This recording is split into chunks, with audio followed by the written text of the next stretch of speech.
I don't really know why I joined it. I thought it would be nice to have like a first, at least in the Balkans, a first tour with Heartfulness. I didn't know what to expect from it because no one actually told us the plan, the real, if there was no plan at the end. So I went in very open-minded, like see what happens, practice. I thought it would be really like motivating, and it was actually to practice and also meet people from the Heartfulness group, of course, people that you already know, that you have known for ages, and people that you didn't know before.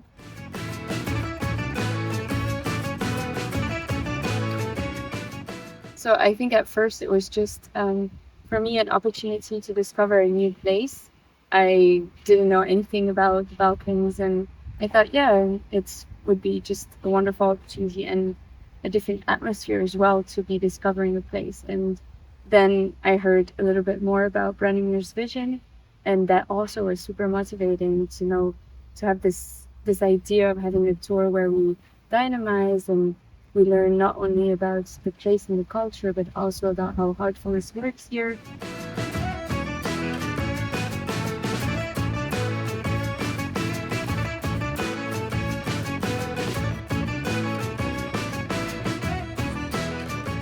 From my perspective, it was a very good way to discover two things. First of all, the practice of heartfulness, and it was also a wonderful opportunity to discover this region of the Balkans that I've never been to and I've only heard about.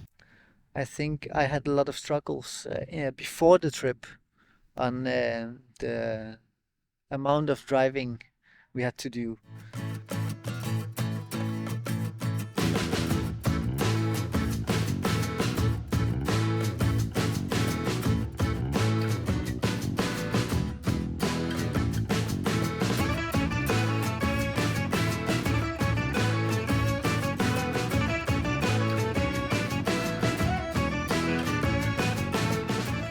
I got surprised how, when you set the mind to it, it's actually okay to drive so far. It did not need to be a horrible experience to drive for 15 hours. You also, even though it can be difficult at some periods, you have these nice conversations, and you learn to just accept, well, this is not just to go to somewhere, but it's part of the tour, it's part of the trip. So why not make it part of it also? But what I feel like is very challenging and is a great exercise for all is that during a youth tour or any tour actually, everyone is 24 hours together, and you really have to... it's much more challenging to stay based on your heart and to have smooth communication, and for everyone to feel the other's mood, need.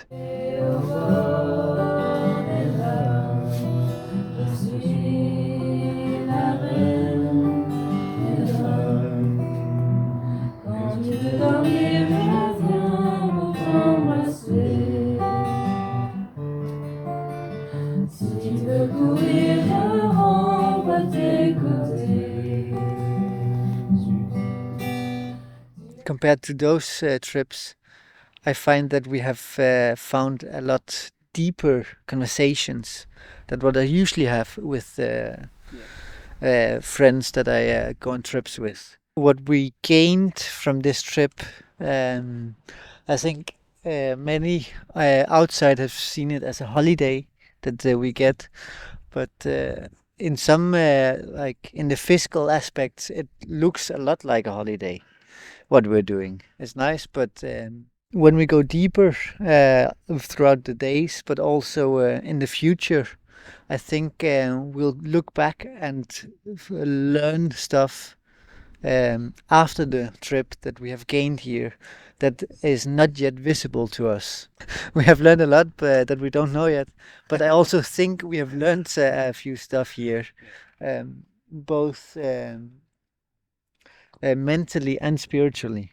So some of the things we have learned in the mental aspect is this communication, as you talked about, to figure out how do we communicate with different age groups, because we have different speech and the words we use mean different things to us. And seeing beyond that can be a challenge, but I think we have learned quite a lot from it. In short, it was kind of a life-changing tour because I thought, okay, we think about Europe to be, in certain, we see about Germany or Switzerland, and that's how we define Europe. But when we come to this Balkans tour, then we see there is a whole new world out there. There's a new way or a different way of living life, that how they live in the Balkans. And it's very, it's very in tune, it's very heartful. They follow the heart a lot, and they take decisions that way. You cannot define it or measure it by how much money they put in or the effort. You just have to feel it. It was very intense in terms of energy.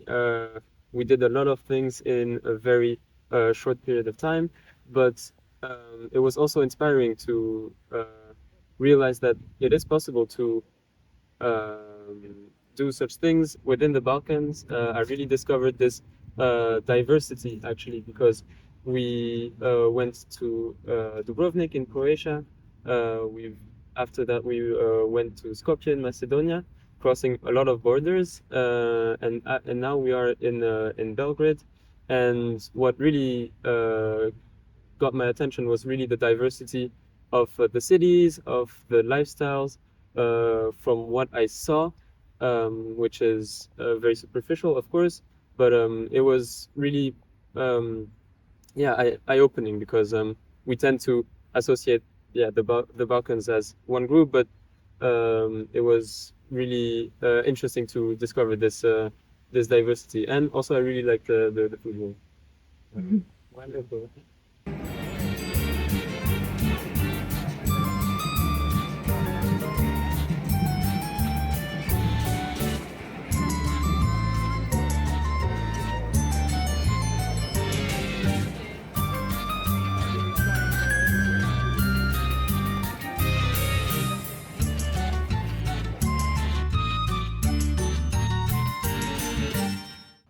I think it was really nice to meet some of the Adiazis here, hear the stories, see how Heartfulness expanded in the Balkans, because I really didn't know about anything, like not the places and not the people in there, and the Heartfulness community in there. I didn't really know what was happening.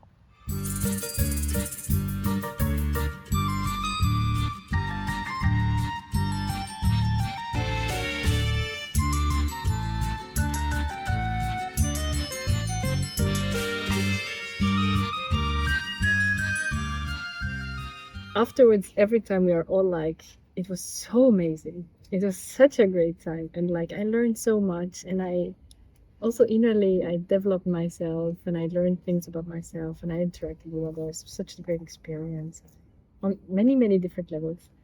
But when you're in it, it's like so different challenges. Everyone is tired.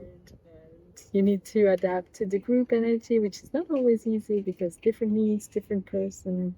I feel like I learn a lot, really, and that's the most precious thing for me, I think, to be able to learn. Yeah. And to be open to learn. I feel like when you're in such a group energy, kind of everything what people need to go through or learn, it happens naturally through each other. And I think that's always beautiful how we kind of all help each other learn and grow through a week like this. Maybe when you're in it, you don't have time to reflect because everything is just happening to you. Yeah. But once you go home, and that's actually the moment where everything starts to settle in more, and that you can take a step back and reflect on everything that has been given and how much you actually grow in such a short time.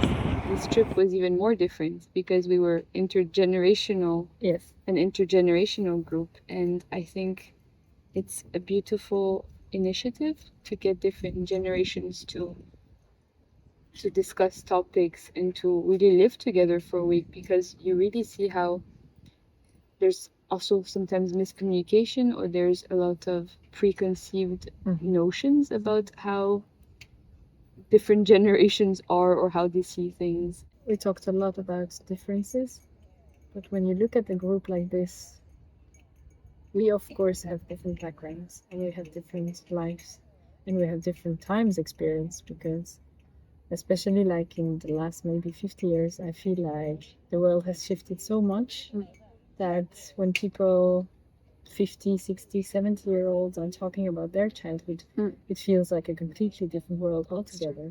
And of course then you can add on top of that the cultural differences or the backgrounds of the countries and whatever. But I feel like what impressed me the most during this week was also how similar we are in some ways.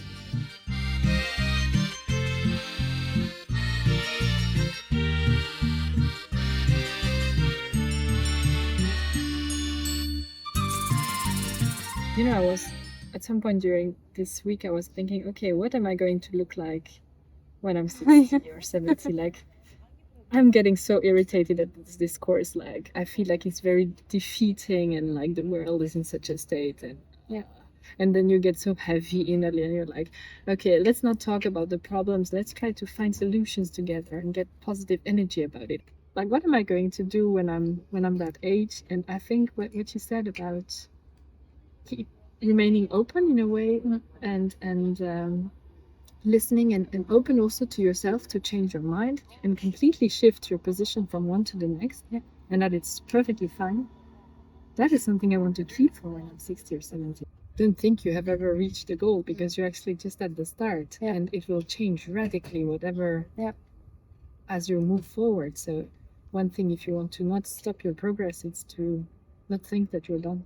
Yeah, that's true. And also remain, like I was having this talk with someone else, we were talking about 10 maxims, and this thing that actually it's about nitty, not this, not that. So you come to something and you say, it's not yet this. And then you move on to the next thing. And then you go to the next thing and you're like, no, it's not yet this. And you've progressed like this, and you cannot see the end at the start because you change during the process. Yeah. And if there is one hope for my future, I think it's really that I'm able to keep changing.